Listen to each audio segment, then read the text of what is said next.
Ito ang araw ng kasal ni Kaiden at diumano ay ang pinakamasayang araw ng kanyang buhay. Gayunpaman, nagkaroon na ngayon ng pagpatay sa lugar ng kasal at nagsimulang dumugo ang kanyang kamay. Buti na lang at hindi kamay ang nabali noon ni Jordan. Hindi lang siya tinamaan ng mga sugat, kundi hinamak pa siya ng kanyang pinaka-iginagalang na lolo. Nakaramdam ng kirot sa puso, umiyak si Kaiden. Nang makitang dumudugo siya ng husto, mabilis na sinugod siya ng mga malalapit na kaibigan at pinakamatalik na lalaki ni Kaiden para ihatid siya sa ospital. Lumapit din si Sylvie at sinabi sa nobya, Hailey, pupunta ka sa ospital kasama si Kaiden ha? Bakit hindi mo sila kasama? Napanood lang ni Hailey ang video ni Maggie sa Instagram sa telepono ni Rachel at sa gayon ay nasa isang kahila-hilakbot na mood. Siya ay sumigaw sa galit, hindi ako pupunta. Wala siyang pakialam kay Kaiden. Galit na galit si Hailey dahil akala niya siya lang ang mahal ni Kaiden. Gayunpaman, hindi niya inaasahan na si Kaiden ay nasa isang lihim na relasyon sa isang celebrity at kahit na matulog sa kanya sa gabi bago ang kanilang kasal. Mabilis na hinila ni Sylvie si Hailey sa gilid at mahinang kinumbinsi, mahal kong anak, huwag kang magpakatanga, huwag ka nang muling magdiborsyo tulad ng ginawa mo kay Tyler dati. Silly girl, sinong lalaki sa mundo ang mananatiling tapat sa kanilang mga asawa? Dati maraming asawa ang mga lalaki. Napakagaling ni Kaiden. Okay lang sa kanya na magkaroon ng kaunting manliligaw, basta't iginagalang kanya at kinikilala ka bilang kanyang legal na asawa. Hindi nakaimik si Hailey. Mama, ano pong pinagsasasabi nyo? Bagamat ang mga Camden ay mas mababa sa Hailey, hindi natin kailangang yumuko ng ganoon kababa, hindi ba? Sabi ni Sylvie, alam kong naagrabyado ka, pero umaasa sa iyo ang pamilya namin. Magtiis ka lang at patawarin mo si Kaiden. Naniniwala ako na magbabago siya ng paraan. Nagalit lang si Hailey, and of course, she didn't dare to mention the divorce. Gayunpaman, hindi siya sinundan ni Hailey sa ospital at sa halip ay bumalik sa kanyang tahanan sa Jade Villa. Ipinadala si Kaiden sa ospital upang malagyan ng benda ang kanyang mga sugat at hindi nagtagal ay bumalik siya. Sa kanyang paglalakbay pa uwi, sinubukan niyang tawagan si Maggie sa telepono, ngunit walang resulta. Ilang text din ang ipinadala nito sa kanya, ngunit hindi rin ito sinasagot. Nagpahayag na si Kaiden na sisiguraduhin niyang mapatalsik si Maggie sa entertainment industry. Gayunpaman, hindi niya alam na habang sinusubukan niyang gamitin ang kapangyarihan ng kanyang pamilya para i-boycott si Maggie, mas pinoprotektahan siya ng mga tao. Isa na itong issue ng kompetisyon ng mga klase. Hindi man fans ni Maggie ang mga tao, sama-sama silang tatayo at gaganti sa mayayaman kapag nalaman nilang i-boycott na si Maggie ng mayayaman at makapangyarihan. Malaki na ang agwat sa pagitan ng mayaman at mahihirap sa bansa. Para sa mga taong tulad ni Kaiden, ang perang ginasto sa isang kasal ay higit pa sa kinikita ng karamihan sa kanilang buhay. Sila ay nanirahan sa parehong mundo, at ang mga taong ito ay may likas na pagkamuhi sa napakayamang pangalawang henerasyong tagapagmana tulad ni Kaiden. Kaya naman, hindi madaling magtagumpay si Kaiden sa pag-boycott kay Maggie. At saka, natanggap na ni Maggie ang villa mula kay Jordan, kaya wala na siyang pakialam kung maipagpatuloy pa niya ang paghahanap buhay bilang isang celebrity. Umuwi si Kaiden na nakabenda ang kamay at nakaakbay ang isang malaking bouquet ng pulang rosas. Pagpasok niya sa silid, nadatnan niya si Hailey na nakaupo sa kama at may malungkot na ekspresyon sa mukha nitong may bahid ng luha. Inabot ni Kaiden ang mga rosas kay Hailey na ikinatumba nito sa lupa. Lumuhod kaagad si Kaiden sa harap ni Hailey at humingi ng tawad, mahal, nagkamali ako, patawarin mo ako. Si Kaiden ay hindi kailanman magiging mura at yumuko ng napakababa. Sa kanyang mga nakaraang relasyon, ang mga babae lamang ang lumuluhod sa kanya at hindi ito kailanman naging kabaligtaran. Dahil sa pagkakakilanlan niya bilang saw ng Huxleys, hindi rin niya ito kailangan. Gayunpaman, iba ang kasal nila ni Hailey dahil kailangan pa rin niya si Hailey at ang anak sa sinapupunan nito para mapagtakpan ang kalagayan nito. Mayroon din siyang maling plano na isakatuparan sa loob ng 15 taon. Kaya, kailangan niyang hikayatin si Hailey na gawin ito. Galit na tumingin si Hailey kay Kaiden at tumahol, Kaiden, nagsisinungaling ka lang pala sa sobrang bait mo sa akin. May nakikita kang celebrity sa likod ko. To think na malaki ang tiwala ko sa'yo. Hinampas ni Hailey ng unan ang ulo ni Kaiden. Hindi umiwas si Kaiden at sinabing, I'm a scumbag and a beast. Maaari mo akong bugbugin at kagalitan ayon sa gusto mo. Kailangan ko lang mapatawad mo ako. Honey, nakilala ko siya kahapon para tapusin ang mga bagay-bagay sa kanya at para sabihin sa kanya na hindi ko na siya makikita sa buhay na ito. Galit na galit siya at nahihiya. Kaya niya ako inaatake ng ganito. Hailey, ipinapangako ko na hinding-hindi na ako hahawak ng ibang babae sa hinaharap. Matagal na nagmakaawa si Kayden kay Hailey at wala namang balak makipagdiborsyo si Hailey. Bukod dito, sa panggigipit ng mga Camden, wala siyang pagpipilian kundi patawarin si Kayden. Gayunpaman, sa kabila ng napatawad na niya si Kayden, mas mahal niya ito ngayon kaysa dati. At saka, pagkatapos madisappoint kay Kayden, naisip ni Hailey si Jordan. Samantala, habang si Kayden ay nahaharap sa pagkasira ng kanyang relasyon, kasunod ng pagkansela ng kanyang kasal, si Victoria ay lihim na dumating sa mga opisina ng Perry Express, ang pangalawang pinakamalaking kumpanya ng courier sa bansa. Mag-a-apply sana siya ng posisyon dito. Sa antas ng kakayahan ni Victoria, natural na hindi niya kailangang makipagkita sa sinumang kinatawan ng kumpanya ng EFA dahil pinahintulutan siyang makipagkita kaagad sa presidente o representante ng presidente. Ang presidente ng Perry Express ay wala sa New York, kaya nakipag-appointment si Victoria kay Arnold Decker, ang deputy president ng kumpanya. Bago magkita sina Victoria at Arnold, si Danielle, ang isa pang deputy president at ang sekretarya ng chairman ng Perry Express, ay lihim na tumawag kay Kayden sa kanyang opisina. Kayden. Tito Daniel. Malapit ang relasyon ng dalawa dahil si Danielle ay dating empleyado ng Breezy Express na inayos ng lolo ni Kayden. Kahapon, nahulaan ni Kayden na mag-a-apply si Victoria ng trabaho sa Perry Express, ang katunggali ng Breezy Express.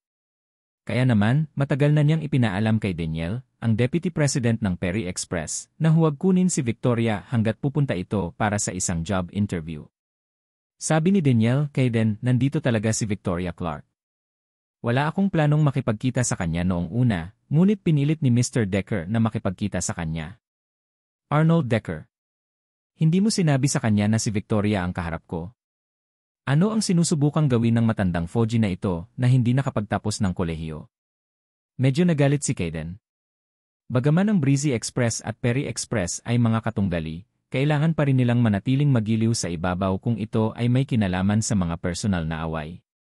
Ito ay ipinag-uutos na ipaglaban kung ano ang dapat nila sa negosyo, ngunit si Victoria ay hindi isang talento sa logistic, kaya hindi na kailangan para sa Perry Express na igiit ito.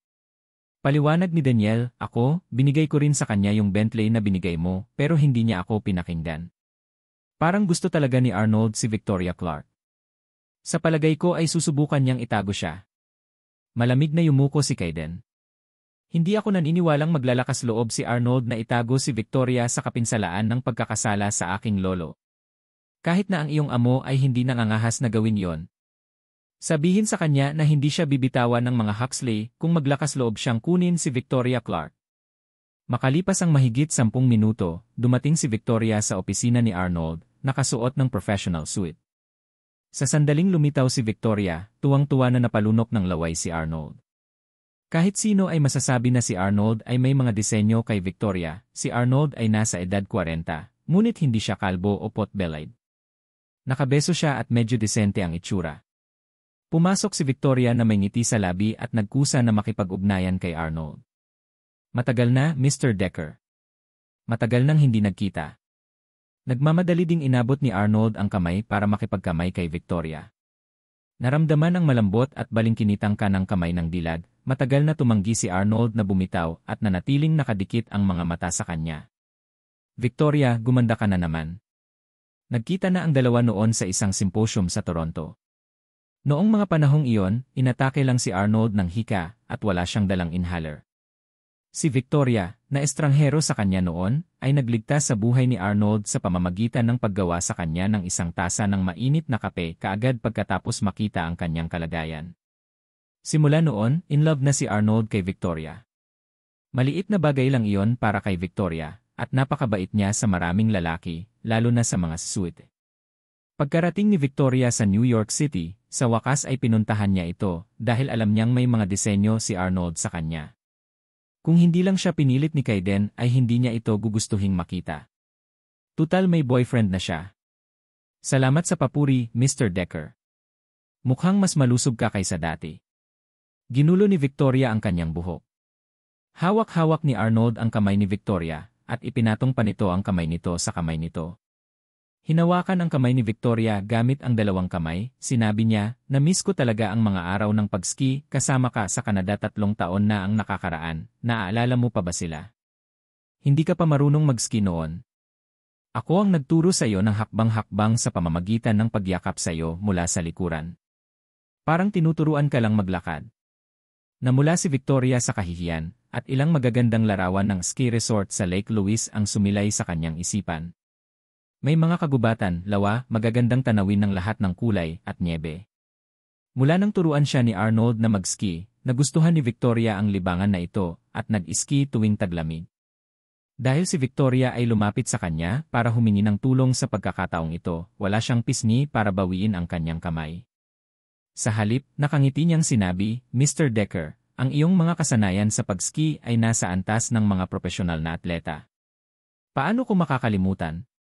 Ngayong nandito na ako sa New York City, maaari tayong mag-ski sa Hokkaido sa panahon ng taglamig." Bulalas ni Arnold na may kasamang masayang ngiti, "Naman. Sabay tayong pumunta sa Hokkaido." "Well, hindi mo ba ako yayain na maupo?" Awkward na tanong ni Victoria. "Naku, kasalanan ko ang lahat," sabi ni Arnold. Dahil alam niyang bibisitahin siya ni Victoria, matagal nang naghanda si Arnold ng kape at espesyal na inutusan ang kanyang mga nasasakupan na bumili ng maliit na pulang sopa para kay Victoria. Naghanda rin siya ng maraming komportableng unan at bulaklak upang ipahayag ang kanyang pagmamahal sa kanya. Pagkaupo ni Victoria, nagtanong si Arnold, "Ilang araw ka na sa New York City?" Sumagot si Victoria, "Kadarating ko lang ilang araw na ang nakakaraan. Nabalitaan ko na nakapunta ka na sa ilang kumpanya para sa mga interview, pero bakit hindi mo muna ako pinuntahan?" tanong ni Arnold. Alam ni Victoria na may mga disenyo si Arnold sa kanya, ngunit iba siya sa ibang lalaki. Bagamat ang mga presidente ng ibang mga kumpanya ay nagkikimkim din ng mga disenyo sa kanya, karamihan sa kanila ay nagtatago sa kanilang mga damdamin. Gayunpaman, iba si Arnold dahil hayagang ipapakita niya ang kanyang nararamdaman para kay Victoria, at masasabi ng sinuman na gusto niya ito. Dahil doon ay medyo hindi comfortable si Victoria. "Well, nandito ako ngayon, hindi ba?" Nakangiting sabi ni Victoria. Sabi ni Arnold, "Mr. Si Frey ay wala sa New York ngayon, kaya hindi ka niya makikilala, at hindi ko rin maibibigay sa iyo ang posisyon ng Deputy President. Kailangan kong maging tapat sa iyo tungkol sa mga ito ng maaga. Ang Perry Express ay isa ring malaking negosyo na may market value na bilyon-bilyong dolyar, kaya walang sinuman ang maaaring maging Deputy President." Ngumiti si Victoria at sinabing, "Mr. Decker, hindi ko naisip na maging Deputy President. Balak ko lang mag-apply ng Department Manager. Hindi pa ako nagtrabaho sa industriyang ito, kaya kailangan kong makakuha ng mas maraming karanasan sa iba't ibang posisyon para matuto pa. Manager ng departamento." Sa pagkakataong ito ay si Arnold naman ang tumawa, "Dati kang presidente ng Ace Corporation, at kung hahayaan kitang maging manager lang ng departamento, sayang ang iyong kakayahan at talento." Tumawa si Victoria at sinabing, "Kukunin ko iyon bilang." Sa sandaling ito, naging seryoso ang ekspresyon ng mukha ni Arnold. Napansin ni Victoria na tila kakaiba ang ekspresyon ni Arnold, kaya alam niyang hindi ganoon kadali para sa kanya na maging manager. Tahimik na sinabi ni Victoria, "Alam mo na ba ang tungkol sa usapin sa pagitan namin ng mga Huxley?" Tumango si Arnold at sinabing, "Ipinaalam sa akin ng mga Huxley ng maaga na tanggihan ang iyong aplikasyon sa trabaho kung pupunta ka sa amin. Bagaman magkaribal sa negosyo ang Perry Express at Breezy Express na kabilang sa Huxleys, talagang malapit kami sa mga senior executive ng Breezy Express. At saka, kahit si Mr. Frey ay hindi maikukumpara sa mga Huxley." Ibinaba ni Victoria ang kanyang ulo sa pagkabigo at sinabing, "Okay, hindi mo na kailangang magpatuloy, naiintindihan ko." Pagkatapos sabihin yon, tumayo si Victoria at sinabing, "Naistorbo kita, Mr. Decker. Busy ka. Mag-leave muna ako." Si Victoria ay tumayo at umalis pagkatapos sabihin ang mga salitang iyon ng higit sa 10 beses sa nakalipas na 24 na oras. Nakakalungkot kung gaano siya nasanay sa mga aksyong iyon. Akmang aalis na si Victoria, hinila ni Arnold ang kamay niya at sinabing, "Victoria, huwag ka nang umalis. Hindi ko naman sinabing hindi kita kukunin. Hindi ako natatakot na masaktan ang mga Huxley. Hahayaan kitang sumali sa management team ng Perry Express at saka tutulungan kang palitan si Danielle para maging Deputy President at Secretary ng Board. Nagulat at naantig, tinanong ni Victoria, talaga? Sa katunayan, alam din ni Victoria na si Arnold ay may malakas na koneksyon at, sa gayon, hindi dapat matakot na harapin ang paghihiganti ng mga Huxley. Tumango si Arnold at sinabing, gayunpaman, mayroon akong isang kondisyon. Agad na tumigas ang ngiti sa mukha ni Victoria. Nahulaan na niya kung ano ang kalagayan ni Arnold. Sabi ni Arnold, Victoria, tulad ng alam mo, mula nang magkakilala tayo sa Toronto 3 taon na ang nakakaraan, nagustuhan kita, at naninirahan kami sa iba't ibang lungsod bago ito. Ngayong nasa New York ka na at magtatrabaho tayo sa isang kumpanya, pwede na tayong magkasama araw-araw. So, I hope na mas ma-develop pa ang relationship natin. Papayag akong tulungan ka basta payag kang maging babae ko. Paano yun tunog? Hindi inaasahan ni Victoria na gagamitin ito ni Arnold para i-blackmail siya at pilitin siyang sumuko. Agad namang pinabulaanan ni Victoria, Mr. Decker, may asawa at pamilya ka, at may boyfriend din ako. Hindi natin ito magagawa. Tuwang-tuwang sabi ni Arnold, basta hindi natin sasabihin kahit kanino at itago ng mabuti ang sikreto, sino ang makakaalam? Ako ang Deputy President at magiging Deputy President ka rin sa hinaharap. Pareho kaming magkakaroon ng sarili naming opisina at walang makakapasok ng walang pahintulot. Magagawa natin ang lahat ng gusto natin sa opisina. Ganon din kapag nagbibiyahe kami para sa mga business trip. Ang iyong kasintahan ay hindi pa rin makakasama. At saka, sasamahan kita sa biyahe bilang kasamahan mo. Kahit subukan ng boyfriend mo o ng asawa ko na mag-imbestiga, wala silang malalaman. Mukhang matagal na itong pinagplanuhan ni Arnold. Maingat niyang ginawa ang planong ito para magkaroon ng lihim na relasyon kay Victoria. Ang ganitong mga bagay ay karaniwan sa bilog ng negosyo at industriya ng entertainment.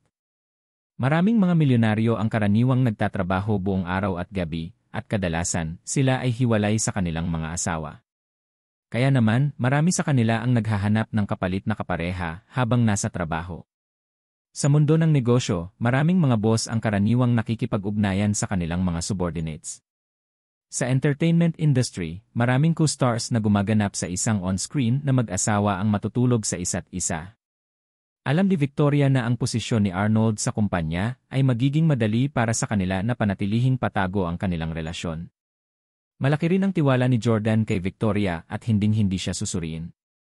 Gusto man ni Jordan na magpa-check up kay Victoria, sapat na ang karanasan niya para itago ito sa kanya. Si Arnold ay nagpaplano din at sapat na maingat. Ang dalawa sa kanila ay tiyak na hindi mag-iwan ng anumang ebidensya at si Jordan ay hindi rin makakaalam ng anuman.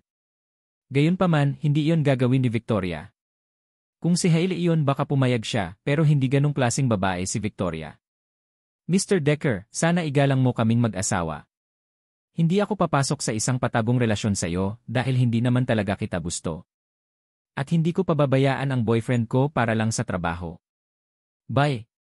Tinulak ni Victoria si Arnold at naghanda na para umalis. Gayunpaman, ayaw pa ring sumuko ni Arnold, kaya muli siyang humakbang para pigilan siya.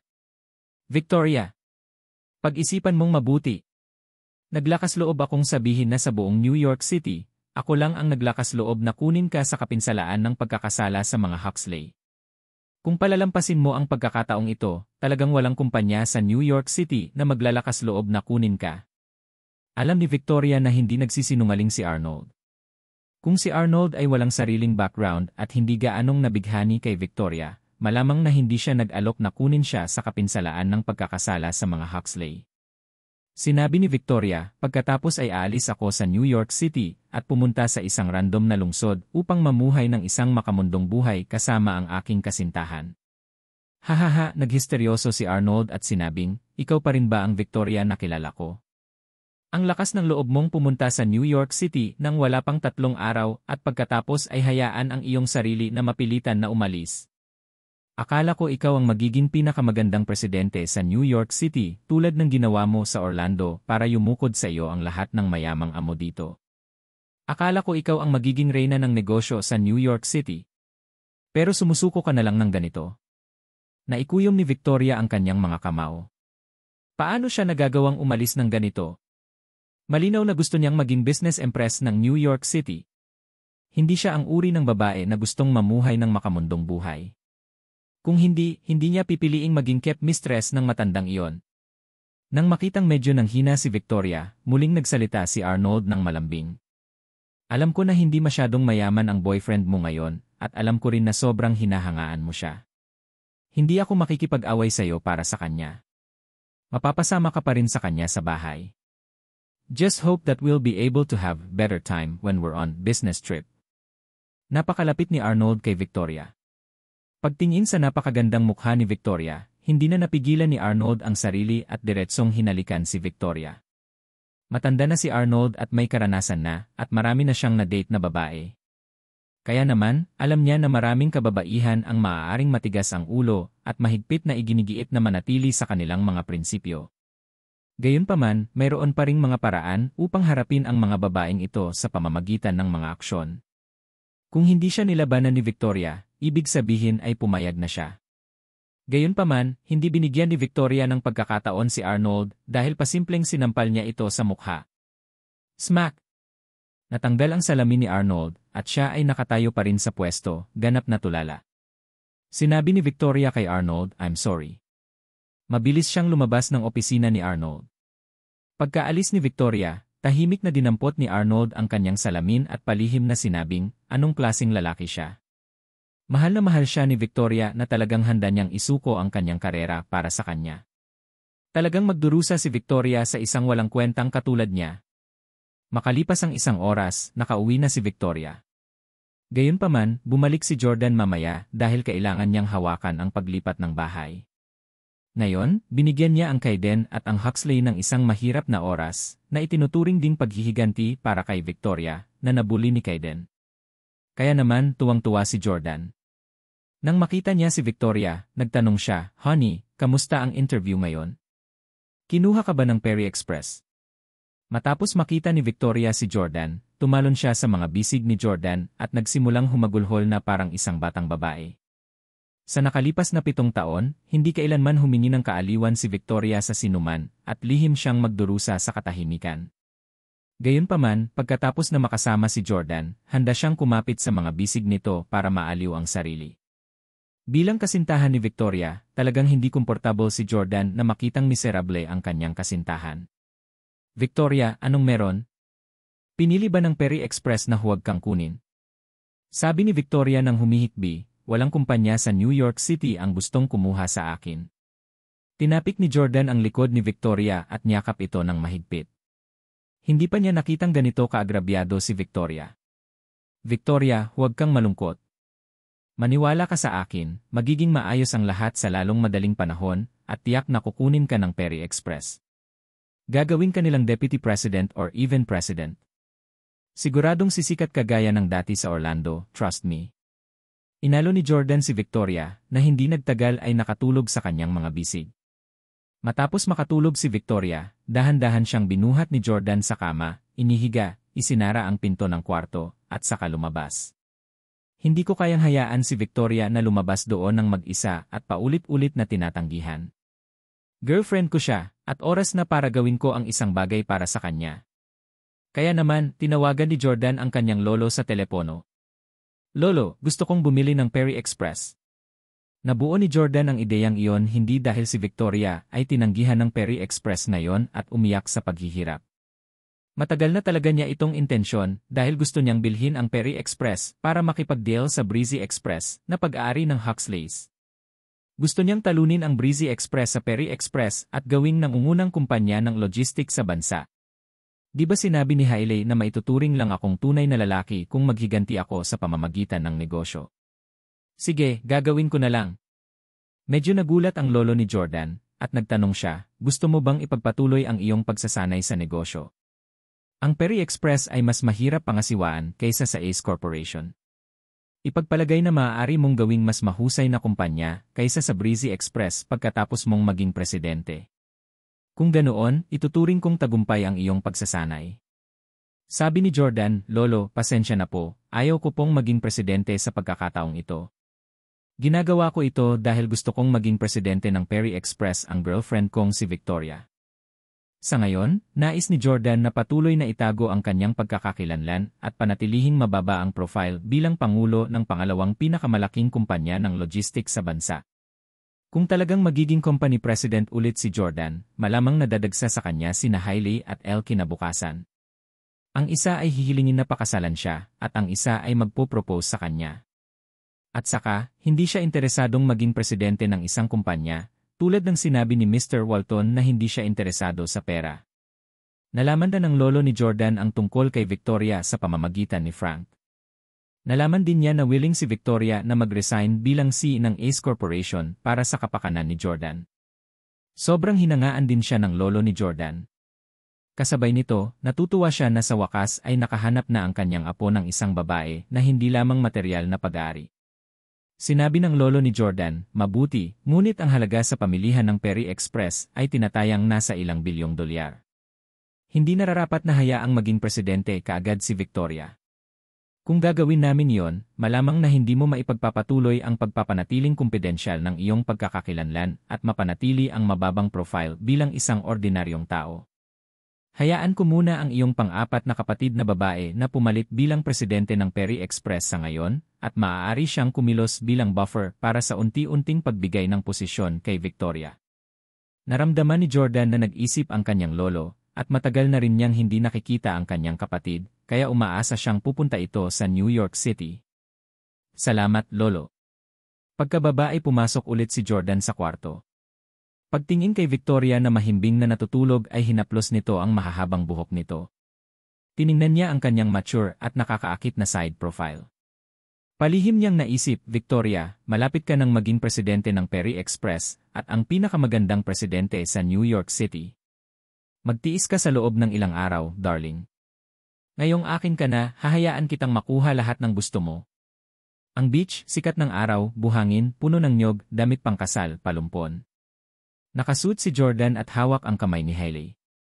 Pangatlong beses na itong magsuot ng puting damit pangkasal ni Hailey. Hubby, kasal na ulit tayo.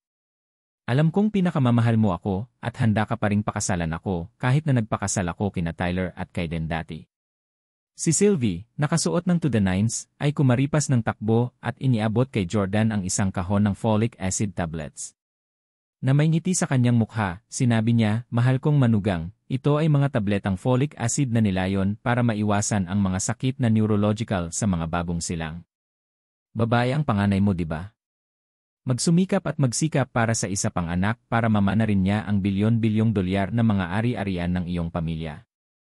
Hahaha. Si Elle ay nakasuot din ng pulang bustier na damit at naglalakad sa dalampasigan ng walang sapin ang paa. Dahan-dahan siyang naglakad na may agrabyado na ekspresyon at sinabing, Dene, Jordan, bes ka talaga kay Hailey. Nakapunta na ako sa Korea para magpaplastikan para maging kasing ganda ni Hailey, hindi mo pa rin ako pinili. Sa halip, pinili mo pa ring pakasalan si Hailey sa huli. Tumingin si Jordan kay Elle, na ang mukha ay naging mas katangi-tangi kaysa dati at ang kanyang figura ay kasing ganda pa rin ng dati. Tumingin siya sa paligid at naramdaman niya na ang mundo sa kanyang harapan ay ganap na lumabo. Ang sikat ng araw ay sobrang nakakasilaw, ngunit madali niyang imulat ang kanyang mga mata. Natuklasan niya na nakangiti si Hailey, Sylvie, Benedict, Diana, at ang iba pang mga Camden. Nakangiti din si Rachel. Malisyoso ang ngiti niya at tila nagmumungkahi na may sabuatan. Saka ang nakasama niya sa kasal ay si Cory, ang dati niyang asawa. Nag-locking arm sila at parang nagkabalikan sila. Nataranta si Jordan kaya bigla niyang tinabig ang kamay ni Hailey at sumigaw, Belly would I marry you again? Nasaan si Victoria? Girlfriend ko si Victoria. Patay na siya, sigaw ni Hailey kay Jordan. Pinatay siya ng mga Huxley, kaya hindi na kayo muling magkakasama. Hindi. Hindi. Hindi. Nagkaroon ng shuffling sound. Bumangon si Jordan mula sa kama, pawis na pawis. Nasa isang madilim na kwarto siya, at kinuha niya ang kanyang telepono upang makitang dalawaam na. Ang mahinang liwanag ng screen ay tumama kay Hailey, na mahimbing na natutulog. Few panaginip lang pala. Hinal na hinal si Jordan habang iniisip na totoo ang mga imahe kanina. Bumangon siya sa kama, bumaba sa sala, at nagsali ng isang baso ng plain water na sabay lagok. Pagkatapos ay nagpatuloy siya sa pagbuhos ng pangalawang baso. Paano ako magkakaroon ng kakaibang panaginip? Hindi na ako magpapakasal kay Hailey. Ayaw ko na siyang makita ulit. Hawak ang baso ng tubig sa isang kamay, kinuha ni Jordan ang kanyang cellphone sa kabilang kamay at binuksan ang Instagram at nakita ang post ni Hailey sa kanyang screen.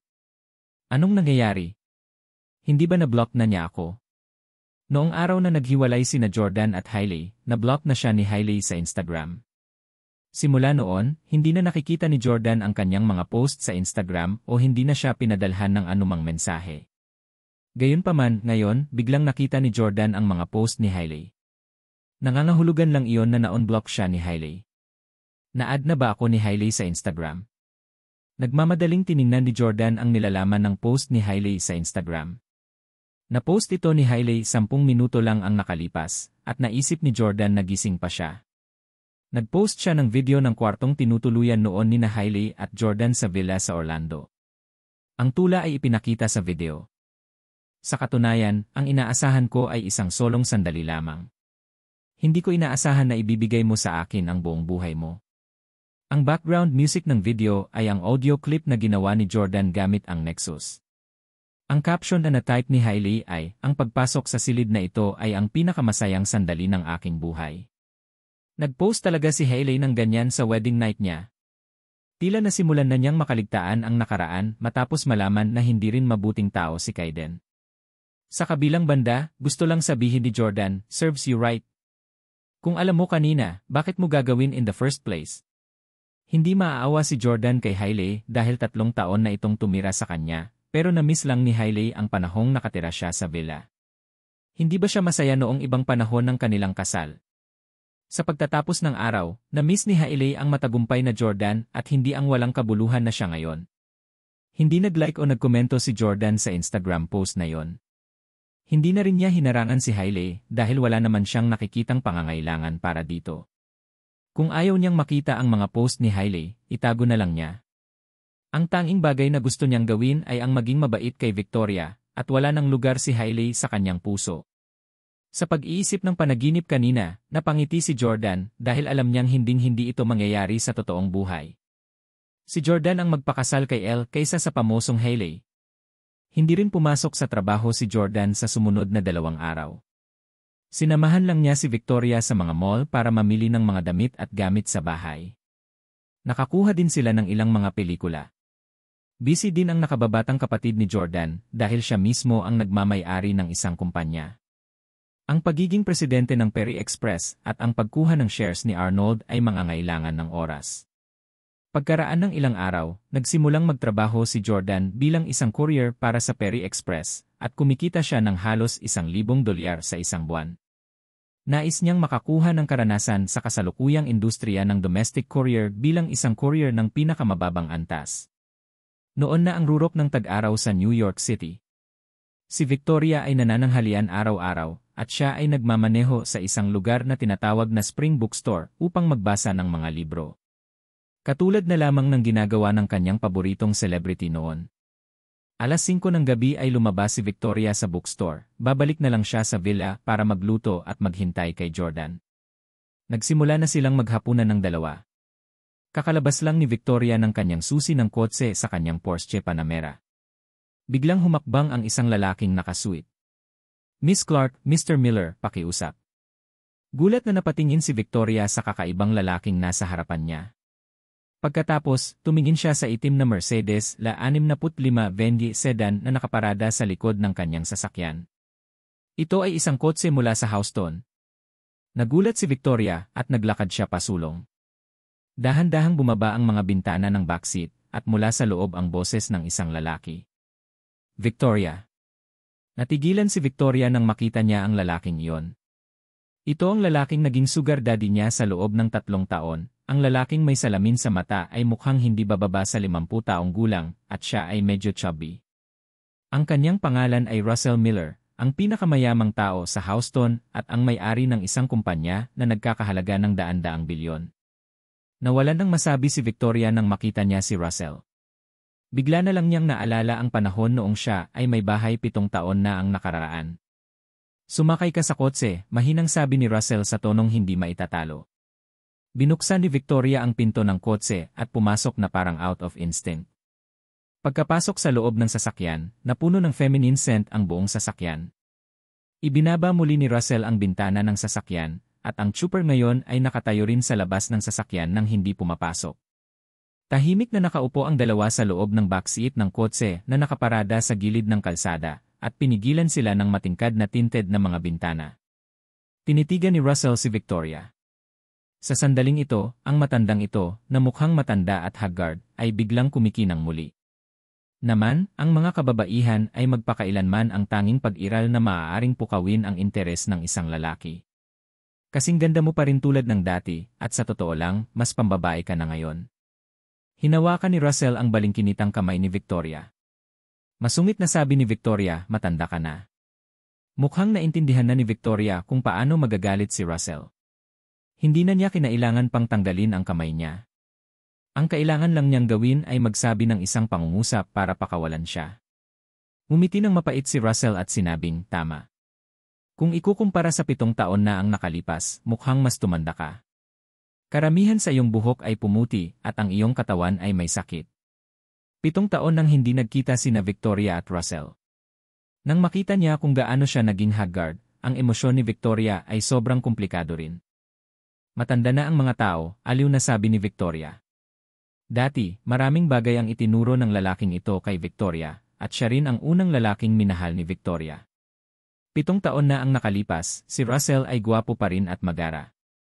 Noong panahong iyon, mas gusto ni Victoria ang mga matatandang lalaki.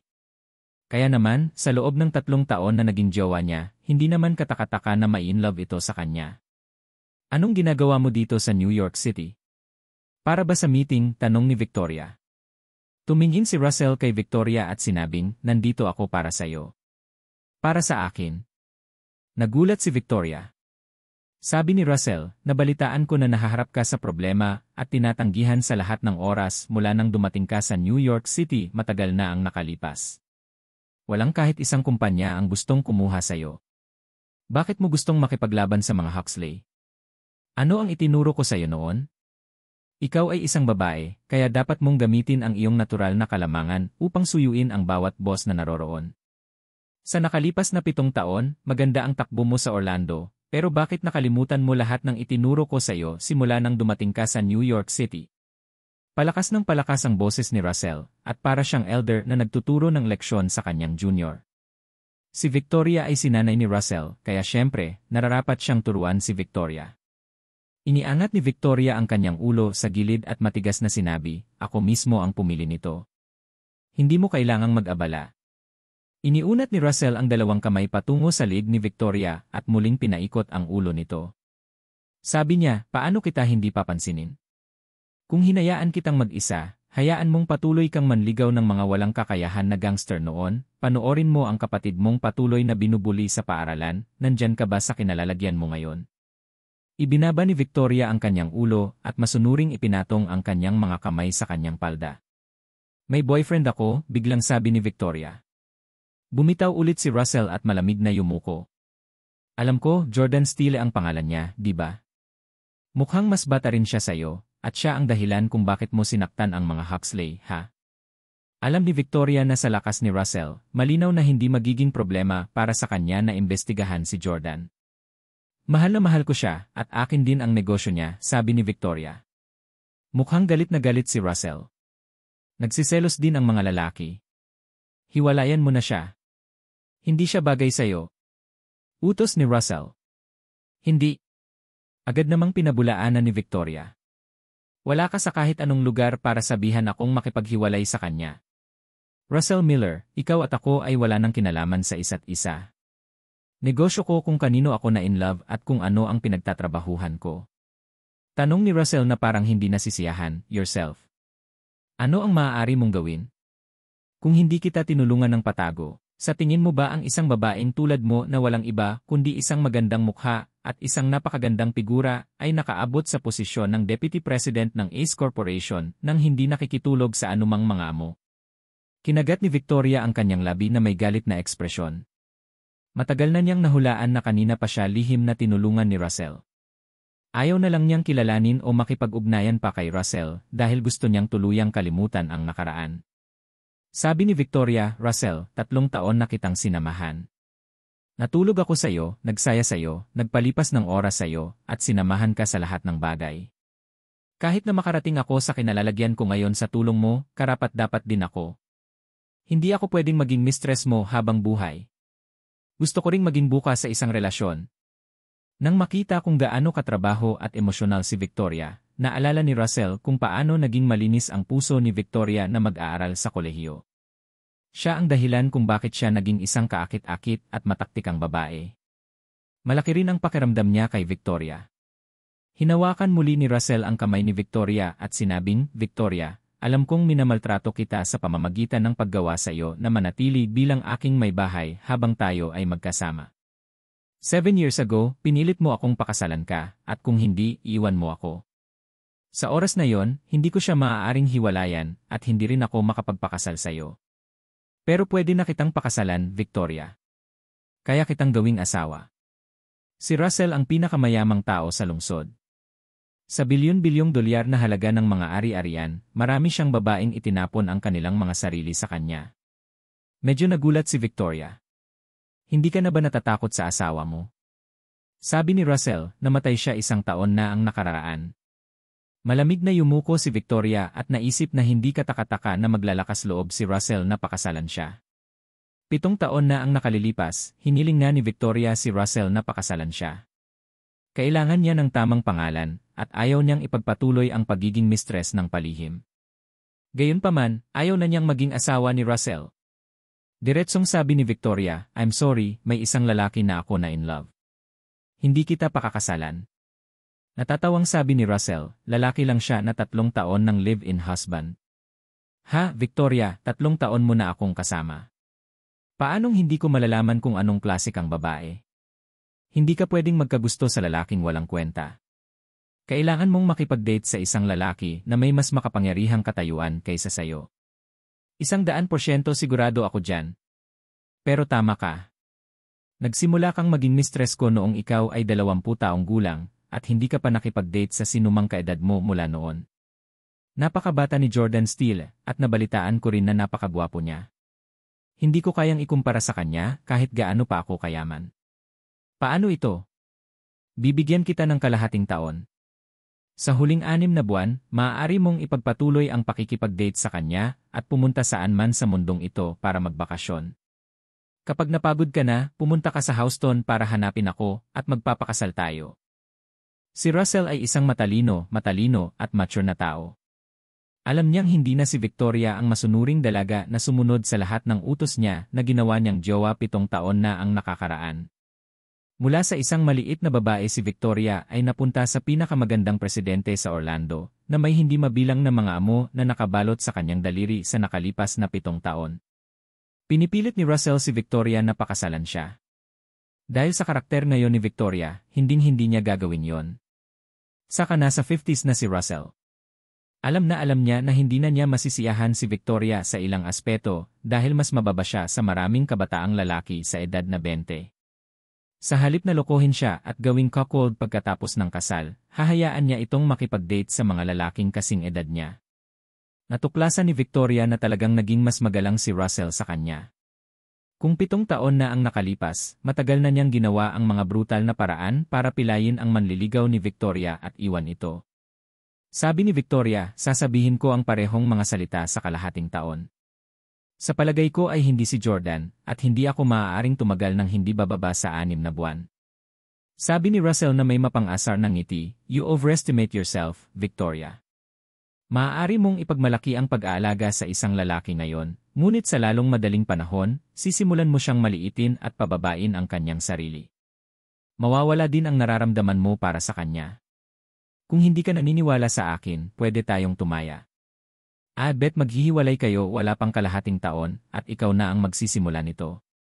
Napakatigas din ng ulo ni Victoria dahil ito ang kauna-unahang pagkakataon sa kanyang buhay na gusto niya talagang magkaroon ng seryosong relasyon. Okay, I'll bet with you na hindi ako makikipaghiwalay kay Jordan sa 6 na buwan na ito. Sumilay sa mukha ni Russell ang confident na ngiti at para bang nanalo siya sa taya. Kung wala na, gusto kong bumalik ngayon. Malapit nang umalis ang boyfriend ko sa trabaho. Kailangan kong bumalik para ipagluto siya. Itinaas ni Victoria ang kaliwang pulso at tiningnan ang oras. Bagamat 7 taon niya itong hindi nakita, ngayon ay may kasintahan na si Victoria, kaya ayaw niyang makasama ang isang lalaki na minsan niyang naging jowa. Nakaramdam ng selos si Russell nang marinig niyang ipagluluto ni Victoria si Jordan. Sa 3 taon na naging jowa niya si Victoria, ni minsan ay hindi niya ito pinagluto. Noong panahong iyon, hindi pa natutong magluto si Victoria para sa kanyang sarili, at ito ay isang kasanayan na nakuha niya lamang pagkatapos niyang dumating sa Orlando. Ano ang kanyang pinagkakakitaan? Tanong ni Russell. Maliwanag, hindi nakakuha si Russell ng detalyadong pagsisiyasat sa kasintahan ni Victoria. Sa level ni Russell, lahat ng mga karibal niya sa pag-ibig ay binastos niya, kaya hindi niya sineseryoso si Jordan. Siya. Isa siyang courier deliverer, medyo nahihiya na sabi ni Victoria. Sabi ni Russell pagkatapos tumawa ng mapang-asar, mukhang sapat na ang 3 buwan para ipakita. Victoria, hindi ko talaga inaasahan na makikipag-date ka sa isang courier delivery man. Ayaw ni Victoria na ganito kababa ang tingin ni Russell kay Jordan, kaya nagpaliwanag ito sa kanya. Hindi naman kasing incompetent ang boyfriend ko gaya ng iniisip mo, galing siya sa mayamang pamilya, at dati siyang presidente ng Ace Corporation. Siya ang dating amo ko. Maaaring sapat na ang titulo ng presidente ng Ace Corporation para mabigla ang isang tulad ni Stella. Gayunpaman, sa mga mata ni Russell, ang presidente ng isang multibilyong dolyar na kumpanya, siya ay isang maliit na prito. Nakakita na siya ng hindi mabilang na mayayamang son noon. Sinabi ni Russell nang may paghamak, ano ang silbi ng pagtingin sa kanyang dating kaluwalhatian? Kung siya ay may kakayahan, dapat niyang gamitin ang iyong pera upang makabalik. Pero ano ang ginagawa niya ngayon? Isa siyang courier deliverer. Isang propesyon na walang teknikal na nilalaman at walang mga pagkakataon sa pag-aaral. Sa tingin mo ba maaari pa rin siyang maging balyena ng industriya ng courier sa pamamagitan ng paghahatid ng mga courier? Kinagat ni Victoria ang kanyang labi at ikinuyom ang kanyang mga kamao, hindi alam kung paano sasagutin. Sa totoo lang, clueless din siya kung bakit gustong magtrabaho ni Jordan bilang courier deliverer, isang trabaho na ayaw niyang magkaroon ng boyfriend. Gayunpaman, iginiit ni Jordan na maging gayon at ayaw niyang makialam. Ayaw din magsalita ni Russell para ipahiya si Jordan dahil magmumukha siyang maliit. Speaking of the courier industry, I have dinner appointment with Arthur Decker of Breezy Express. Sumama ka sa akin. Sabi ni Russell. Medyo nagulat si Victoria nang marinig ang pangalan ni Arthur at nagtanong siya, kilala mo ba si Arthur Huxley? Si Victoria ay may bahay ni Russell sa loob ng 3 taon at palagi niya itong sinusundan sa mga pulong ng negosyo nito. Gayunpaman, sa 3 taon na yon, hindi pa niya nakita si Russell na nakikipagkita sa mga Huxley o nakipag-ugnayan sa kanila. Sabi ni Russell, nagkita kami 5 years ago at maganda ang naging resulta. Minsan na kaming nakipagtulungan sa isa't isa at kumita ng malaki mula rito. Sabay kaming uminom at naging magkapatid. Oh! Hindi akalain ni Victoria na magkakaroon ng ganito kagandang relasyon si Russell kay Arthur ngayon. Sabi ni Russell, I asked him to dinner this time to deal with the matter regarding your boyfriend. Sumama ka sa akin na yung gabi at ipapakilala kita sa isa't isa. Toast lang sa kanya at matatapos na ang usaping ito. Si Caden Huxley ay hindi na maglalakas loob na puntiryahin ka muli. Hindi nagduda si Victoria sa lakas ni Russell. 3 taon na niyang kasama si Russell at alam na alam niyang hindi siya ang tipong magsisinungaling. Maraming mga egoistic na boss ang gustong ipagmalaki ang kanilang sarili, tungkol sa kanilang mga koneksyon, tungkol sa kanilang lakas. Sinabi niya na siya na ang bahala sa lahat ng bagay sa kanyang sarili, ngunit sa huli, hindi ito ang kaso. Iba si Russell. Dahil sinabi niya na ang usapin ay dapat lamang nalutasin sa isang baso ng alak, tiyak na may kinalaman ito sa alak. Gayunpaman, nagdadalawang isip si Victoria kung dadalo sa pagkain kasama si Russell o hindi.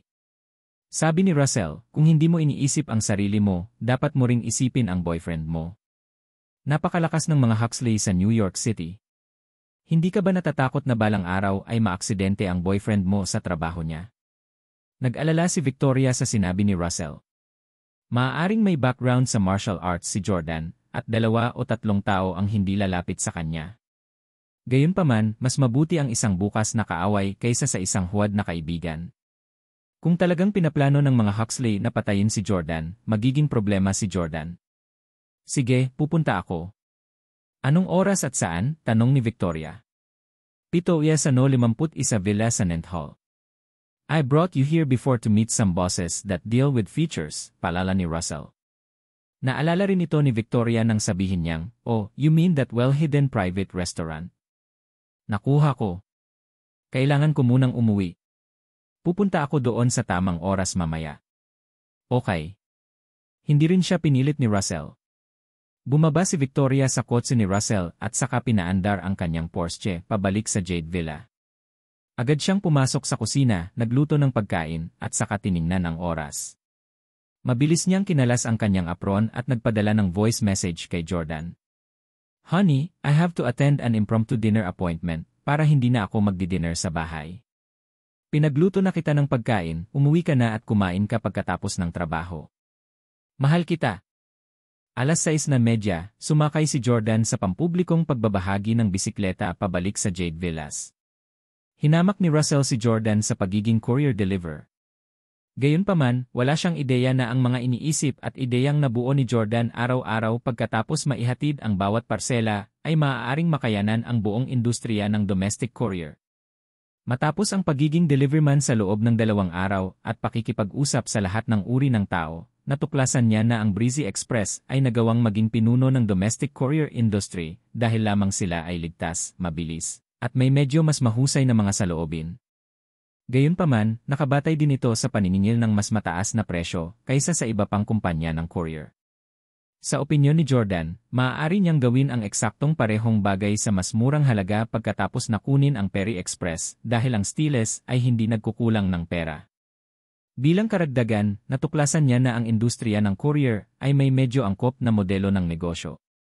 Gusto ni Jordan na ikonekta ang negosyo ng courier sa takeout na negosyo at mag-tap din sa industriya ng advertising. Kasabay nito, maaaring itapon ng mga deliveryman ang mga bag ng basura, ilipat ang mga kahon at malalaking bagay, magbigay ng tulong sa tabing daan, at magsagawa ng iba pang mga gawain. Iyon ay madaragdagan din ang kita ng mga tagapaghatid ng courier. Bilang karagdagan, sinadya din ni Jordan na kumuha ng mga magagandang tagahatid bilang isang gimmick sa marketing. Sa pag-iisip ng mga susunod niyang gagawin, itinulak ni Jordan ang pinto ng villa at naglakad patungo sa hapagkainan. Ginawa ni Victoria si Jordan ng pasta at mushroom soup. Kinuha ni Jordan ang kanyang tinidor at kutsilyo at kumagat ng ilang kagat sa pagkain ginawa ni Victoria na talagang napakasarap sa kanya. Hindi lang masarap ang pagkain, sobrang na-touch din si Jordan dahil ito ay pagkain na niluto ng kanyang kasintahan. Napakakaunting mga babae ang handang magluto para sa kanilang mga kasintahan sa mga araw na ito. Kunin si Hailey, halimbawa. Nananatili siya sa bahay at walang ginagawa buong araw. Hindi sila handang gumawa ng anumang pagsisikap o gawin ang mga gawaing bahay tulad ng paglalaba o pagluluto. Nararamdaman ng gayong mga babae na mas gugustuhin nilang manatiling walang asawa kung kailangan nilang gampanan ang mga gawaing ito kahit na ikasal na sila. Ngunit handa si Victoria na gawin ang lahat ng ito para sa akin, kahit na sinasabi ko sa kanya na huwag.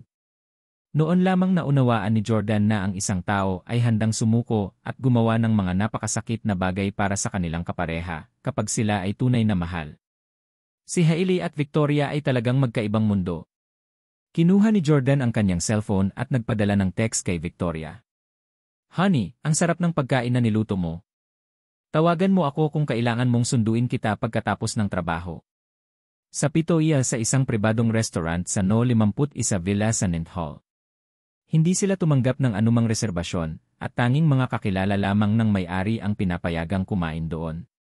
Para sa kapakanan ng privacy, ang mga malalaking boss ng ilang mga industriya ay pumunta dito upang pag-usapan ang negosyo.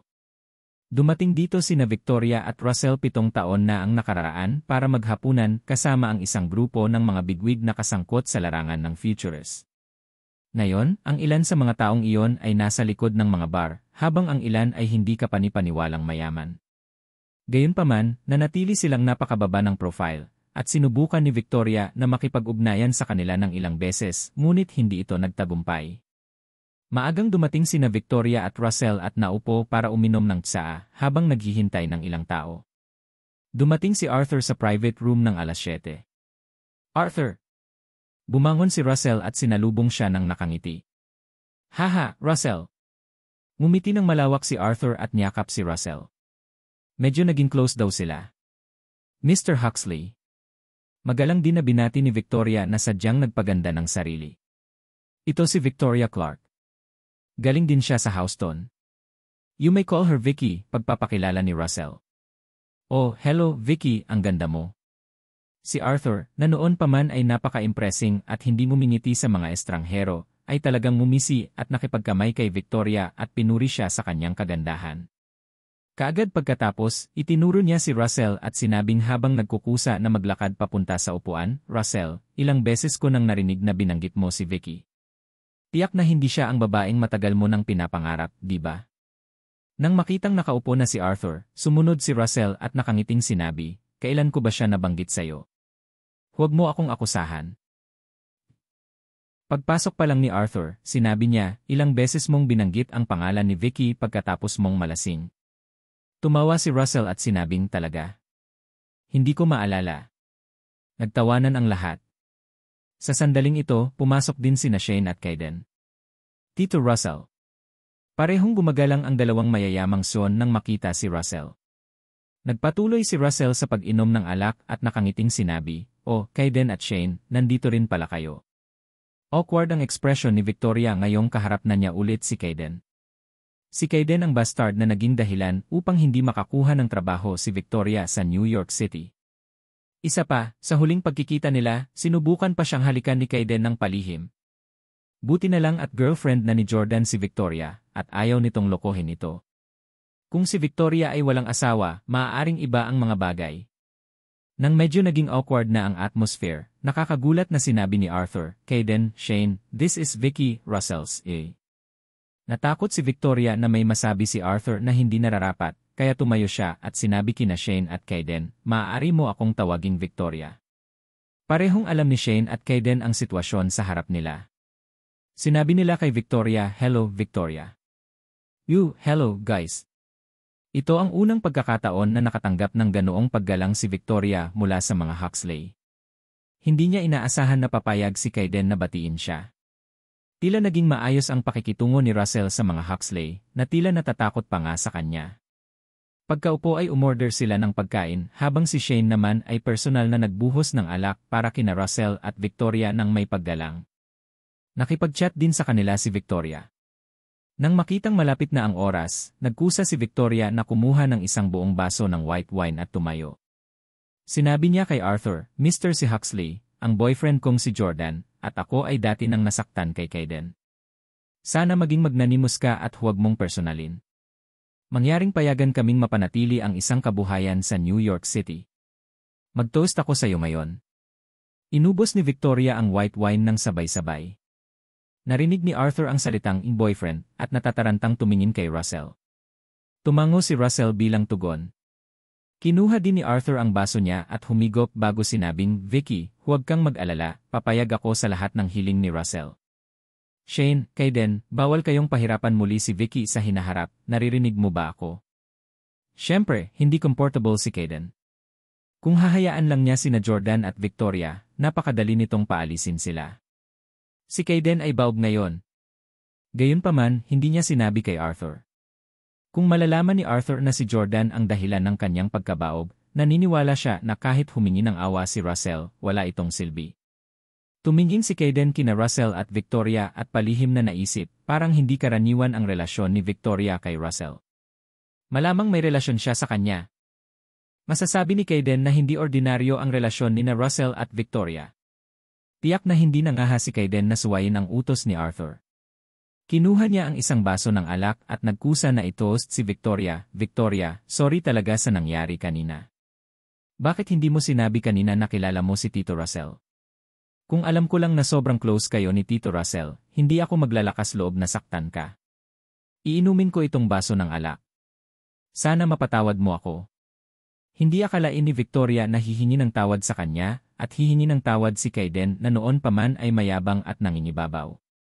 Nang makitang nakabenda pa rin ang kanyang kamay, sinabi ni Victoria, hindi mo kailangang humingi ng tawad sa akin sa pamamagitan ng pag-toast sa akin. Gayunpaman, bagamat nasugatan si Kaiden, sabay-sabay pa rin siyang sumubo ng alak. Iyon ay isinasaalang-alang din na nagbibigay ng sapat na paggalang kay Russell. Pagkatapos uminom, hindi napigilan ni Kaiden na magtanong, Victoria, ano ba talaga ang relasyon niyo ni Uncle Russell? Paano kayo nagkakilala? Halatang hindi napigilan ni Victoria ang sarili na ihayag ang kanilang relasyon, ngunit hindi niya alam kung dapat ba siyang magsinungaling tungkol dito. Kinuha ni Russell ang inisyatiba upang bigyan siya ng isang out. Mabuting kaibigan ako sa ama ni Victoria. Kawawa naman si Victoria. Namatay ang kanyang mga magulang sa murang edad. Bilang nakatatanda ko sa kanya, hindi ko naman siya pwedeng iwan sa kaguluhan, di ba? Sinisikap pa rin ni Russell na magpanggap na isang tapat at matuwid na tao. Ginawa niya ang kanyang sarili na parang isang mabait na tao na tumulong sa kanyang matalik na kaibigan na alagaan ang kanyang anak pagkatapos ng kanyang kamatayan. Gayunpaman, ano ba talaga ang nangyari? Si Russell ay natulog sa anak ng kanyang malapit na kaibigan. Iyon ba ay naisip na alagaan din siya? Makalipas ang ilang sandali, binigyan ni Kaiden ng isang kindat si Shane. Biglang bumangon si Shane at sinabing, pupunta ako sa banyo. Ako rin. Sinundan ni Kaiden si Shane palabas ng private room. Pagdating nila sa banyo, sinabi ni Kaiden kay Shane, ano sa tingin mo? Sa tingin ko sina Victoria at Russell ay tiyak na hindi nagbabahagi ng isang normal na relasyon sa pagitan ng mga junior at matatanda. Dapat may relasyon sila sa isa't isa. Sumang-ayon din si Shane sa kanya. Walang paraan na si Victoria ay maaaring maging presidente ng Ace Corporation na may sariling kakayahan. Matagal ko nang nahulaan na mayamang tao pala ang suporta niya, pero hindi ko inaasahan na si Russell pala yon. Dahil matalik na magkaibigan sina Russell at tatay ni Victoria, malamang na magkakilala sila sa loob ng 1 o 2 dekada. Siguro, naging mistress niya si Victoria as early as 10 years ago. Haha.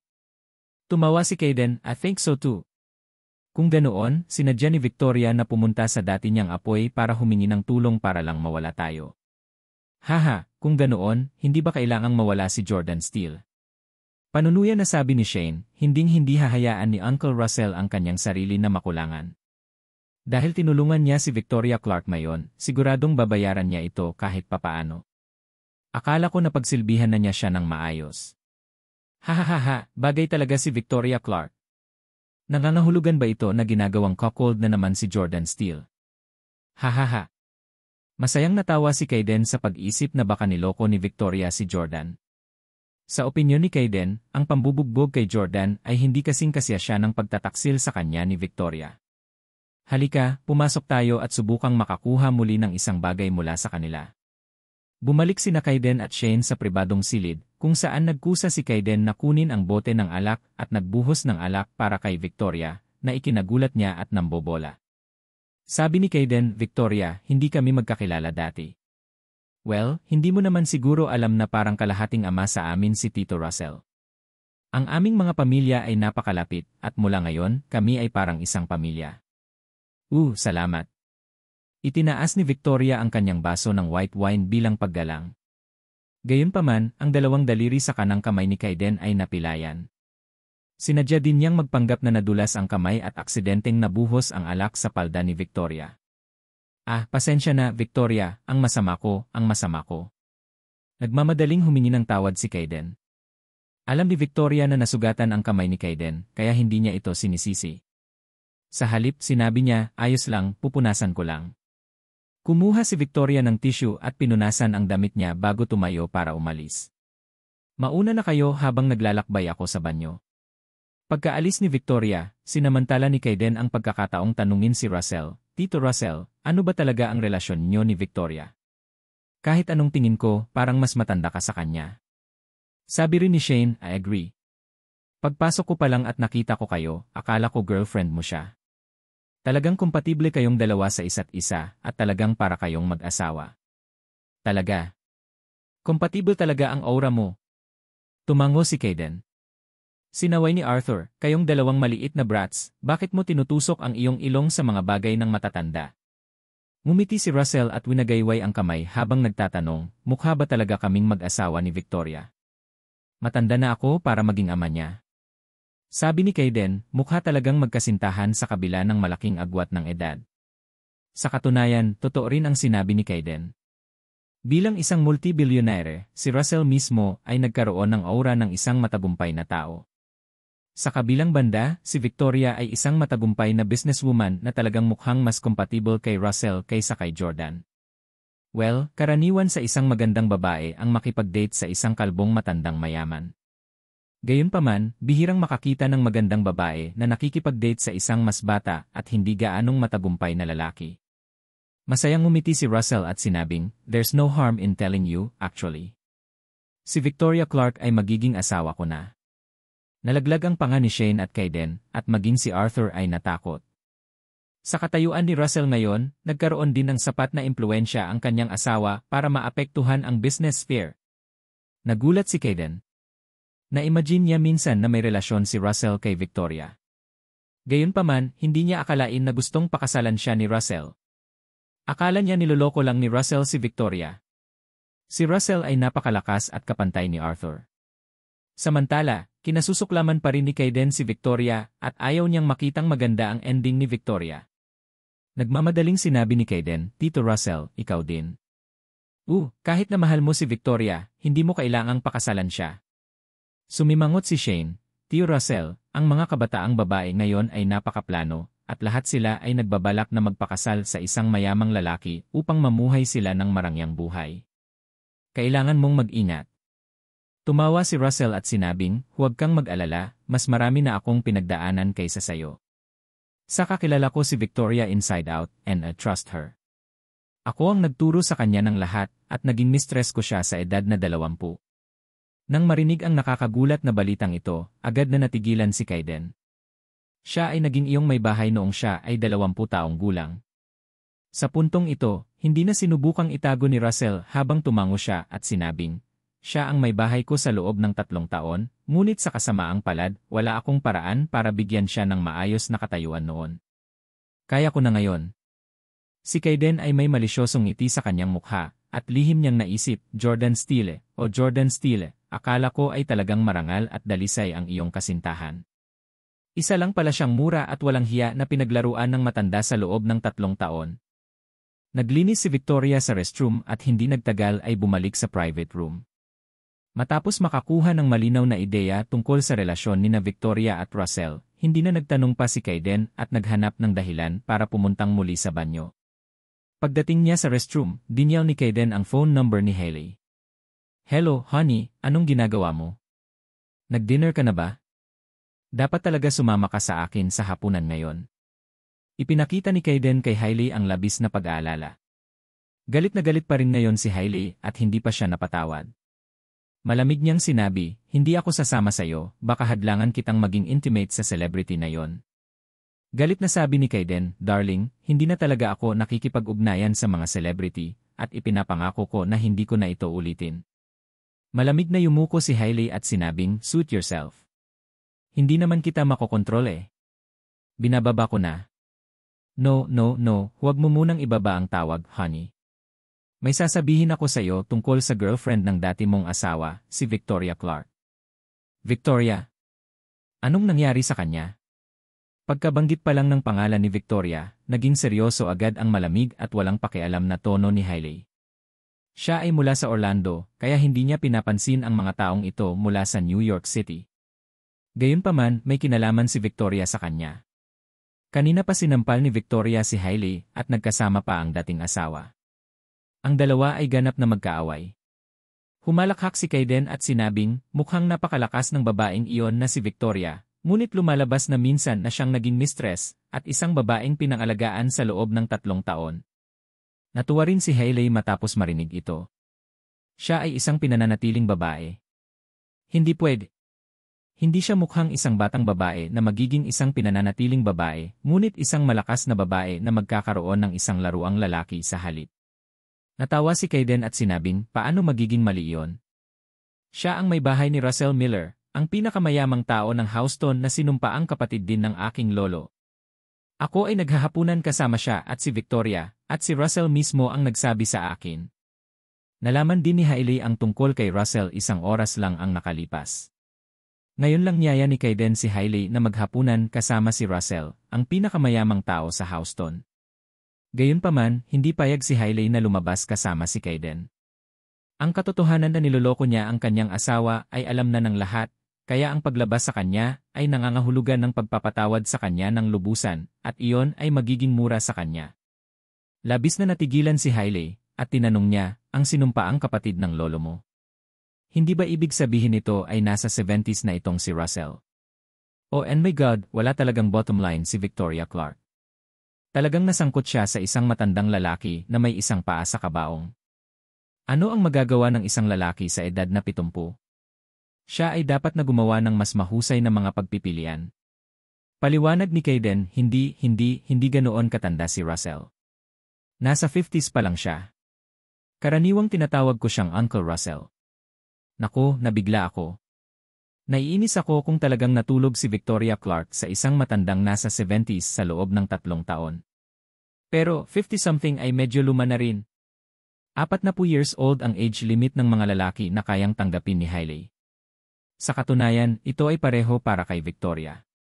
Ginawa ni Russell si Victoria bilang kanyang jowa noong siya ay nasa 40 taong gulang, at sa oras na yon, siya ay nagpapakita pa rin ng isang mature na alindog. Either way, bakit kayo magkasamang kumakain? Curious na tanong ni Hailey. Sagot ni Kayden, tandaan kung paano ko binoboykot si Victoria dati at sinisigurado kong hindi siya makakakuha ng trabaho kahit saan. Wala siyang choice kundi bumaling sa dati niyang apoy para humingi ng tulong. Balak nilang pag-usapan ang mga bagay-bagay ngayon para hindi ko na matarget muli sina Victoria at Jordan. Honey, wag na nating guluhin si Victoria in the future. Hindi talaga siya simple. Sinabi lang ni Russell na gusto niyang pakasalan siya. Si Russell ay isang malaking shot na hinahangaan ng aking lolo. Walang gaanong kaedad niya sa bansa na may kasing dami ng pera gaya niya. Nagulat si Hailey at tinanong niya, sabi mo gustong pakasalan ni Russell si Victoria. Paano naman si Jordan? Natatawang sabi ni Kayden, talagang itatapon ni Victoria si Jordan Steele. She's such a scheming woman. Paano siya makakasundo sa isang lalaking walang pera? Kahit na ang isang hangal ay malalaman kung sino ang pipiliin sa pagitan ng isang tagahatid ng courier at isang malaking shot na nagkakahalaga ng bilyon-bilyon. Maraming uminom si Victoria ngayon at patuloy siyang umiinom ng white wine. Inaasahan ko na hindi siya babalik sa Jade Villa ngayong gabi. Haha, gagawing cuckold na naman ang kawawang Jordan. Hahaha. Napilayan na ni Jordan ang dalawang daliri ni Kayden, kaya syempre, natutuwa siyang makita ang girlfriend ni Jordan na gumagawa ng ganoon. Gayunpaman, galit na galit si Hailey nang marinig ang kanyang mga salita. Anong tinatawa-tawa mo? Di ba niloko mo rin ako? You! Honey, bakit mo naulit ang bagay na ito? Walang magawa si Kayden. Sabi ni Hailey, okay, hindi na kita kakausapin. Painumin mo ang bitch na si Victoria ng ilang baso pa ng alak. Sundan siya pagkatapos ng hapunan at tingnan kung saan siya patungo. Sabihin mo ng maaga kung uwi siya o hindi. Mahal, tatapusin ko ang gawain. Tumawa si Kayden. Pagkababa ng telepono, galit na nagpabalik-balik si Hailey sa villa. Hindi niya ipinagmamalaki o pinagtatawanan sina Jordan at Victoria, ngunit siya ay nagalit. Very well, Victoria Clark, mas mataas talaga ang level mo kaysa sa akin. Hindi katakataka na paulit-ulit na sinasabi ni Lola na dapat akong matuto sa iyo. Kailangan talaga kitang kilalanin bilang aking guro. Niloko mo ang dating asawa ko at nagkunwari kang may gusto sa kanya. Sa kabilang banda, nakipagtipan ka sa isang multi-billionaire. Bakit karapat-dapat kang magkaroon ng parehong Jordan at isang multi-bilyonaryo? Dapat sa akin ang lahat ng ito. Nagsimulang sumigaw si Hailey. Ang plano ni Hailey ay tamasahin si Jordan bilang isang gwapo, bata, tapat, mapagmalasakit na safety blanket at gamitin siya bilang backup habang hinahanap ang kanyang sarili na isang mayaman na asawa. Gayunpaman, inagaw ni Victoria si Jordan. Ayos lang sana si Hailey kung mahal niya talaga si Jordan, pero hindi niya akalain na pinaglalaruan ni Victoria si Jordan. Ang isang murang babae na tulad mo ay hindi karapat-dapat na paglaruan ang aking asawa. Kahit na niloko ni Hailey si Jordan, nagustuhan pa rin niya ito matapos itong pakasalan sa loob ng 3 taon.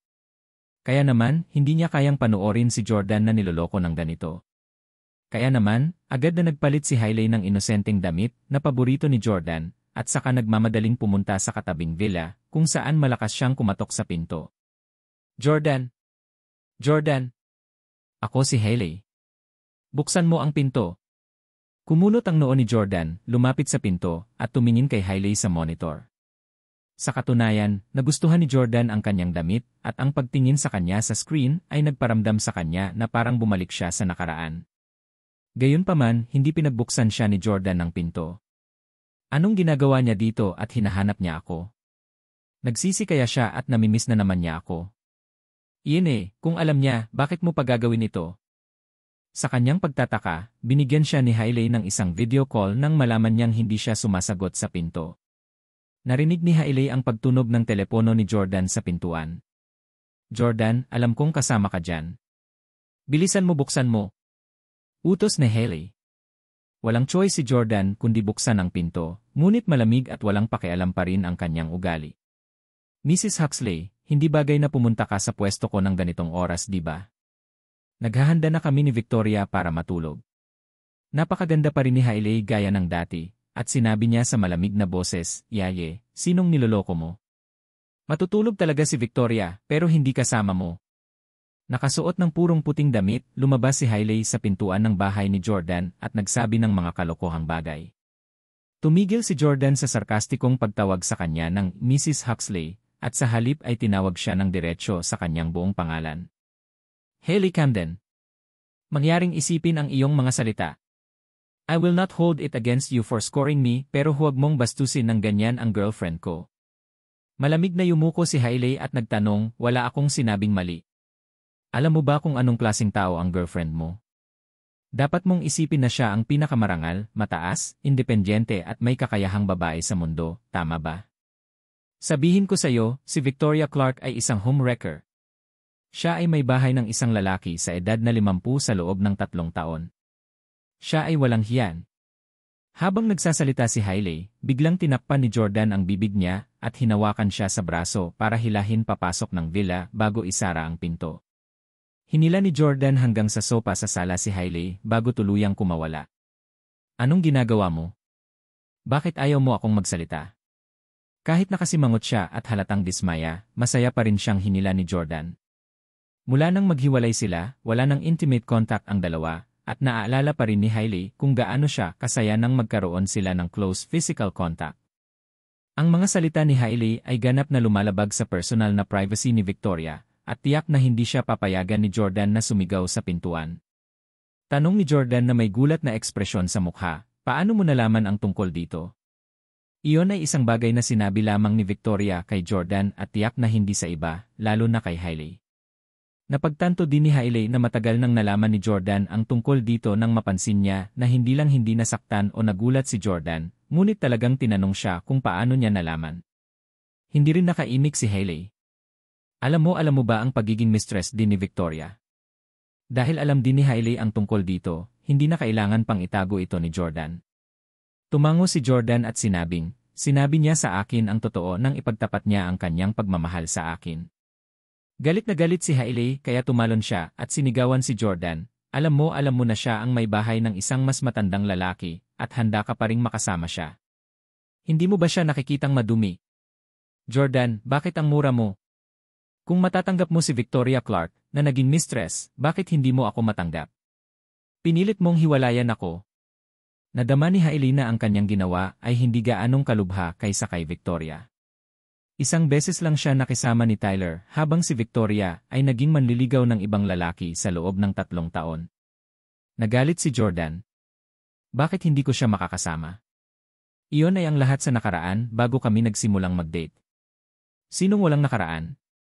Magkaiba talaga ang sitwasyon niyo ni Victoria, okay? Niloko mo habang tayo pa. Siyempre, hindi kita mapapatawad. Galit na galit si Hailey. Pakiramdam niya ay natalo na naman siya kay Victoria sa hindi patas na paraan.